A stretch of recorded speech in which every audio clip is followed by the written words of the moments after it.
হাদিস ও কোরআনের আলোচনা শোনার জন্য সুবর্ণ সুযোগ এনে দিয়েছেন। শুধু তাই নয়, আমাদেরকে রমজান আমাদের দ্বারে উপস্থিত করেছেন। আমরা প্রায় 13টি সিয়াম পালন করে ফেলেছি। ওই আল্লাহর শুকরিয়া, ওই আল্লাহর দয়া এবং আল্লাহ তাবারক ওয়া তাআলা আমাদেরকে সুস্থ সম্বল রেখে আমাদেরকে সিয়াম পালন করিয়ে আমাদেরকে এখানে বসিয়েছেন। তার শুকরিয়া জ্ঞাপন করে, তার প্রশংসা করে শেষ করা যায় না। ছোট্ট যদি পৃথিবীটাকে, জমিনটাকে যদি খাতা বানানো হয়, আর সমুদ্রের পানিকে যদি কালি বানানো হয়, আর পৃথিবীর গাছগাছালাকে যদি কলম বানিয়ে তার প্রশংসা করি, তবুও তার শেষ করা যাবে না। তিনি আমাদেরকে একটি লফজ, তিনি আমাদেরকে একটি ওয়ার্ড, তিনি আমাদেরকে একটি বাক্য, তিনি আমাদেরকে একটি শব্দ শিখিয়েছেন। তার প্রশংসা করি, সবাই বলি আলহামদুলিল্লাহ। তারপরে দয়ার কান্ডারি রাহমাতাল লিল আলামিন নবী কুলের শিরোমণি নবী আহমদ, নবী মুহাম্মদ, তিনি কষ্টের বিনিময়ে তিনি আমাদেরকে কোরআনের বাণী প্রচার করে গেছেন। তিনি একজন নবী, তিনি একজন রাসূল, মুহাম্মদুর রাসূলুল্লাহ। সকলে বলি সাল্লাল্লাহু আলাইহি ওয়াসাল্লাম। তার উপর অগণন দুরূদ ও সালাম অবতীর্ণ হোক। আল্লাহুম্মা আমিন, আল্লাহুম্মা আমিন। উপস্থিত আপনাদের নির্বাচিত সভার সম্মানিত আজকের সভা পরিচালনাকারী সভার সভাপতি সাহেব, ও আমার আগাদিকে বসে থাকা, ও আমার সামনে বসে থাকা আব্বাজান, ভাইজান, ইসলাম পিপাসিত কচিকাচা ও পর্দানশীল অবলা সরলা মা ও বোনেরা, আমি আপনাদেরকে আমার আন্তরিক শুভেচ্ছা অভিনন্দন জানাই। ইসলামী রীতিনীতি অনুসারে আপনাদের প্রতি রইল আমার দোয়া ও ভালোবাসা। আল্লাহ সুবহানাহু ওয়া তাআলা আমাকে নিয়ে এসেছেন এবং উপস্থিত করেছেন হাদিস ও কোরআনের কথা বলার জন্য। যিনি আমাকে জগন্নাথপুর থেকে নিয়ে এসেছেন, আব্দুর রহমান জগন্নাথপুরীর ছেলেকে, রফিকুল ইসলাম জগন্নাথপুরীকে বসিয়েছেন, যে বিষয় নিয়ে কথা বলার সুবর্ণ সুযোগ দিয়েছেন, সেটা হচ্ছে আজকের বিষয় নিয়ে আলোচনা করব। সেটা হচ্ছে উপদেশ। আল্লাহ সুবহানাহু ওয়া তাআলা এই বিষয়ের ব্যাপারে আমাকে যতটুক মুখ খুলাবেন, যতটুক বলাবেন, যা বলাবেন, যতটুক শক্তি প্রদান করবেন, আমি ততটুক কথা বলবো। তিনি যা বলবেন তিনি তাই বলবো। তার থেকে একটু কম ও বেশি বলবো না, ইনশাআল্লাহ, ইনশাআল্লাহ। ভাইয়া, আমরা আজকে কতটুক ধন্য এবং কত আমরা সাকসেসফুল হলাম যে আমাদের কাছ থেকে প্রায় 13টি সিয়াম বিদায় নিয়েছে দুঃখের কণ্ঠে। এই 13টি বিদায় নিয়েছে, সামনে যে কয়টা আছে সে কয়টা আমরা পালন করতে পারবো কিনা নিজেই জানি না। আব্বাজান, ভাইজান, অর্থাৎ জালালপুর গ্রামের মানুষ, মা ও বোনেরা, আপনাদেরকে আমি বলি, আপনারা ভাইরা, আপনারা স্টেজে আসুন, হাদিস ও কোরআনের বাণী শ্রবণ করুন। মা ও বোনেরা, আপনারা শ্রবণ করুন এবং সাউন্ড সিস্টেমের মধ্যে আমার যতটুকু আওয়াজ যাচ্ছে, আমার আওয়াজ কর্ণপাত করার চেষ্টা করবেন। এই মিনতি আপনাদের কাছে রাখি। এবং যে আমার কাছে এবং দূরের দেশের বিদেশের যারা আমার এই বক্তব্যের দিকে লক্ষ্য রাখছেন, তারা আমার বক্তব্য উপভোগ করছেন, তাদের প্রতি আল্লাহ সুবহানাহু তাআলার দয়া ও করুণা। এবং আপনাদেরকে আমি আমন্ত্রিত করলাম মুহাম্মদ সাল্লাল্লাহু আলাইহি ওয়াসাল্লামের বাণী, আল্লাহ সুবহানাহু তাআলার বাণী শোনার জন্য। আল্লাহ তাবারক ওয়া তাআলার নবী মুহাম্মদ সাল্লাল্লাহু আলাইহি ওয়াসাল্লামকে যখন ইয়ামানে আল্লাহ সুবহানাহু তাআলার নবীজির একজন সাহাবীকে যখন কমান্ডার অর্থাৎ লিডার বানিয়ে পাঠালো ইমাম, তখন তাকে কিছু উপদেশ দিচ্ছেন, তাকে কিছু কথা বলছেন। সেই কথাটা আপনাকে আমি বলার চেষ্টা করছি। সেই কথাটা হচ্ছে, এই কথা বলছেন, হে আমার সাহাবী শুনো, তুমি যখন ইয়ামানের মাটিতে পা রাখবে, তুমি যখন সেখানে পা রাখবে, তখন তুমি তাদেরকে এই কথাটা বলিও, তুমি তাদেরকে এই দাওয়াত প্রদান করিও, আশহাদু আল্লা ইলাহা ইল্লাল্লাহু ওয়া আশহাদু আন্না মুহাম্মাদান আবদুহু ওয়া রাসূলুহু। নবী মুহাম্মদ সাল্লাল্লাহু আলাইহি ওয়াসাল্লাম এই কথাটা বলতে বললেন যে আল্লাহ ছাড়া কোনো সত্য মাবুদ নেই। নবী মুহাম্মদ সাল্লাল্লাহু আলাইহি ওয়াসাল্লাম তার প্রিয়ত রাসূল অথবা প্রিয়ত হাবিব, প্রিয়ত পুরুষ। নবী মুহাম্মদ সাল্লাল্লাহু আলাইহি ওয়াসাল্লাম এই কথাটা বলতে বললেন। নবী মুহাম্মদ সাল্লাল্লাহু আলাইহি ওয়াসাল্লাম আরো বললেন, তারা যদি এই কথাটা অ্যাকসেপ্ট করে নেয়, এই কথাটা গ্রহণ করে নেয়, এই কথাটা মঞ্জুর করে নেয়, এই কথাখানা কবুল করে নেয়, তাহলে তুমি বলবে ওয়ায়ুকিমুনাস সালাত, তারা যেন সালাত প্রতিষ্ঠাতা করে, তারা যেন সালাত আদায় করে, তারা যেন সালাত পড়ে, তারা যেন নামাজ পড়ে। এই কথাটা তারা যদি গ্রহণ করে নেয়, এই কথাটা তারা যদি কবুল করে নেয়, তারপরে তুমি বলিও ওয়ায়ুতুজ যাকাত, তারা যেন যাকাত প্রদান করে, তারা যেন যাকাত দেয়। নবী মুহাম্মদ সাল্লাল্লাহু আলাইহি ওয়াসাল্লাম কথাটি বললেন, তারপরেও বলছেন, তারা যদি এই কথা গ্রহণ করে নেয়, তারা যদি এই কথা কবুল করে নেয়, তবে বলিও যে রমজান মাসের সিয়াম যেন মোহাম্মদ ইলিয়াস 1000 টাকা কি উদ্দেশ্যে দিয়ে জানি না, তুমি তার মনের আশাকে পূরণ করি, আল্লাহুম্মা আমিন। আল্লাহ তুমি তার স্ত্রীকে রূহের মাগফিরাত দান করো, আল্লাহুম্মা আমিন, আল্লাহুম্মা আমিন। যারা দিবেন তারা এখানে এখন লিখে দিবেন, আমি দান নিব, ইনশাআল্লাহ আমি দান নিব।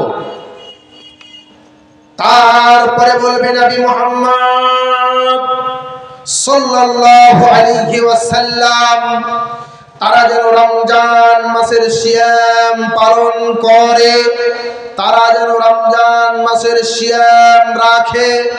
আপনার মনের মধ্যে একটা প্রশ্ন ঘুরছে, আপনার মধ্যে একটা প্রশ্ন জাগে, যেই মৌলভী সাহেব আপনারা যখনই উঠেন, যখনই রমজান আসে, তখনই আপনারা বলেন যে রমজান মাসের সিয়াম পালন করো, রমজান মাসের সিয়াম পালন করো। এই কথা আপনারা কেন এত জোরালো কণ্ঠে বলেন? কি উদ্দেশ্যে এত কণ্ঠে বলেন? আমি কেন বলবো? আমি রাফিকুল ইসলাম বিন আব্দুর রহমান জন্নাতপুরি বলবো কেন? আমি বলিনি, আল্লাহ সুবহানাহু ওয়া তাআলা বলছেন, ইয়া আইয়ুহাল্লাযীনা আমানু কুতিবা আলাইকুমুস সিয়াম কামা কুতিবা আলাল্লাযীনা মিন ক্বাবলিকুম লাআল্লাকুম তাত্তাকুন।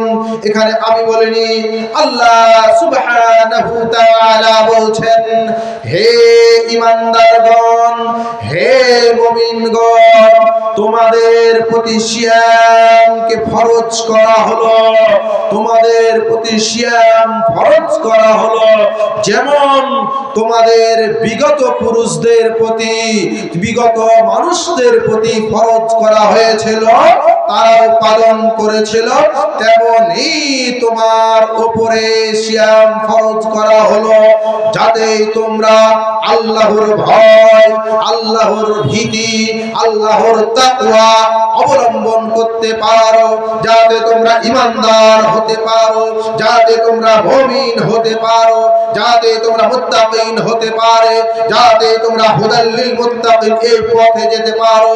আল্লাহ সুবহানাহু তাআলা এই ভাষাটি বলছেন।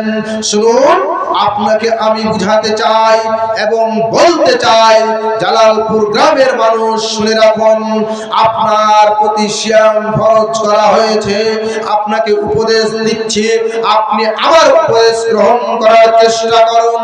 এটা আমার কথা বলছি না, আমি নবী মুহাম্মদ সাল্লাল্লাহু আলাইহি ওয়াসাল্লামের কথা বলছি। আমি আমার কথা বলছি না, আমি মুহাম্মদুর রাসূলুল্লাহ সাল্লাল্লাহু আলাইহি ওয়াসাল্লামের কথা বলছি। যে আপনাকে আমি আর উপদেশ দিচ্ছি, আপনি গ্রহণ করার চেষ্টা করুন। সিয়াম হচ্ছে একটা ভিন্ন ইবাদত, সিয়াম হচ্ছে একটা ভিন্ন ইবাদত। যেমন সালাত অন্য কাউকে দিয়ে আদায় করা যায় না, আপনাকেই আদায় করতে হবে, এই কথাই ঠিক। যেমন সিয়াম তিনটি জিনিসের প্রতি ডিপেন্ড করে: এক কাজা, দুই ফিদিয়া, তিন কাফারা। এই তিনটি কাজ আপনার প্রতি সিয়ামের প্রতি ফরজ করছে। যেমন আপনাকে আমি বলতে চাই, আমি আপনাকে বুঝাতে চাই যে কাফারা শুধু একটি ক্ষেত্রে, মা আমার, বোন আমার, আব্বাজান আমার, ভাইজান আমার, আমার কথা শ্রবণ করার চেষ্টা করুন। আপনাকে আমি ফতুয়ামূলক কোনো কথা বলতে আসেনি, আপনাকে আমার যতটুকু জ্ঞান গ্রহণ করেছি আপনাকে উপদেশ দিচ্ছি। আপনারা আমার কথাটাকে উল্টে ধরবেন না, আপনাকে উপদেশ দিচ্ছি, আমার কথা উপদেশ গ্রহণ করার চেষ্টা করবেন। এক কাফারা একটি কাজে দেওয়া হয়, একটি ছাড়া অন্য কাজে দেওয়া হয় না। আপনি সিয়াম অবস্থায় আপনি সিয়াম রেখেছেন, আর সিয়াম অবস্থায় আপনার বিবিকে আপনি জড়িয়ে ধরেছেন, আর জড়িয়ে ধরে আপনি প্রেম বিতরণ করেছেন, তখন আপনাকে আল্লাহ তাবারক ওয়া তাআলা জরিমানা করেছেন। এই কথাটা একটু স্টপ রাখি, তাহলে আমি একটু খুলে বলি, তাহলে আপনি বুঝতে পারবেন। আল্লাহ তাবারক ওয়া তাআলা বলেন, ওয়ালা তাকরাবুজ জিনা, তোমরা জিনার নিকটে যেও না, তোমরা জিনা নামক পাপটা করিও না। জিনাটা হচ্ছে একটা নিকৃষ্টতম কাজ, জিনাটা হচ্ছে একটা বাজে কাজ, জিনাটা হচ্ছে একটা ইডিয়েট কাজ। এই কাজের কাছে তোমরা যেও না, এই কথা আল্লাহ সুবহানাহু তাআলা বলছেন। যদি আমরা যাই তাহলে আমাদের হবে কি? আমরা যদি এই কাজ করে ফেলি তাহলে আমাদের আল্লাহ সুবহানাহু তাআলা করবেন কি? আমাদেরকে কি শাস্তি দিবেন? জি, তা আপনাকে একটা হাদিস বলি, তাহলে আপনি আমার বিষয়টা ক্লিয়ার হবেন, এই কথাটা ক্লিয়ার হবেন। উবাই ইবনে শামির রাদিয়াল্লাহু তাআলা আনহু থেকে বর্ণনা করেন, নবী মুহাম্মদ সাল্লাল্লাহু আলাইহি ওয়াসাল্লাম বলছেন যে তোমরা আমার কাছ থেকে কিছু উপদেশ গ্রহণ করো, তোমরা আমার কাছ থেকে কিছু কথা গ্রহণ করো, তোমরা আমার কাছ থেকে কিছু উপদেশ গ্রহণ করো। এই কথা একবার নয়, দুইবার করে বলছেন নবী মুহাম্মদ সাল্লাল্লাহু আলাইহি ওয়াসাল্লাম। দুইবার করে বলছেন যে এক তোমরা যদি ফাহিশা কাজ করে নাও, তোমরা যদি অন্যায় কাজ করে নাও, তোমরা যদি অশ্লীল কর্মটা করে নাও, তাহলে তোমাদেরকে আমি আল্লাহর নবী মুহাম্মদুর রাসূলুল্লাহ সাল্লাল্লাহু আলাইহি ওয়াসাল্লাম বলছেন, যদি বিবাহিতা হয় অবিবাহিতা হয়, তাহলে তোমরা তাদেরকে 100 প্রেতাঘাত মারবে, অথবা 100 কোড়া মারবে, 100 বাড়ি মারবে। এরা যদি অবিবাহিত হয়, এদের বিবাহ তো হয়নি, এদের স্ত্রী নেই, এদের স্বামী নেই, তবে এদেরকে 100 কোড়া মারবে। তারপরে বিশ্বনবীজির মুহাম্মদুর রাসূলুল্লাহ সাল্লাল্লাহু আলাইহি ওয়াসাল্লাম বলেছেন, তোমরা যদি এখানে অথবা দিয়ে বলছে, বন্ধুরে আমার, মা রে আমার, বোন রে আমার, আপনাকে আমি বলতে চাই, আপনাকে আল্লাহ তাবারক ওয়া তাআলা অপশন দিল, যেমন আপনাকে আপনি পরীক্ষাতে বসেছেন, আর পরীক্ষাতে বসতে গিয়ে যখন 10 মার্কের পরীক্ষাগুলো দেয়, বড় বড় যখন প্রশ্নগুলো দেয়, 10-এর প্রশ্নগুলো দেয়, তখন একটি প্রশ্ন থাকে, এটা করো অথবা এটা করো। এর মানে রাইটার, প্রশ্নকারী এই কথাটা বলতে চাইছে, এই ভাষাটা বলতে চাইছে, তোমার কাছে জানা যেটা বেশি ভালো আছে, তোমার কাছে যেটা ভালো জানা আছে সেটা তুমি লেখো, আর লিখে 10 নাম্বারটা নিয়ে নাও। অতি সংক্ষিপ্ত আলোচনা করে তুমি নিয়ে নাও। তেমনি আল্লাহ তাবারক ওয়া তাআলা নবীজির বলছেন, মুহাম্মদুর রাসূলুল্লাহ সাল্লাল্লাহু আলাইহি ওয়াসাল্লাম বলছেন, তোমরা তাদেরকে 1 বছরের মতন বনবাসে পাঠিয়ে দাও, ওদেরকে নির্জনে পাঠিয়ে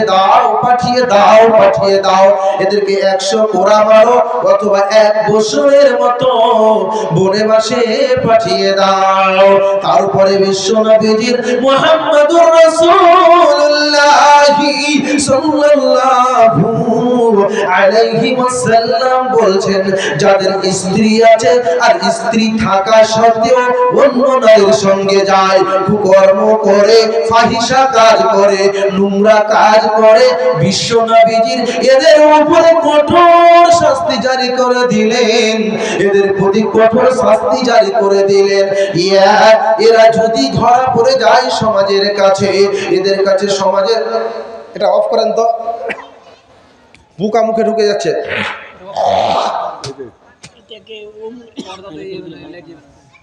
কিছু ব্যবস্থা করেন।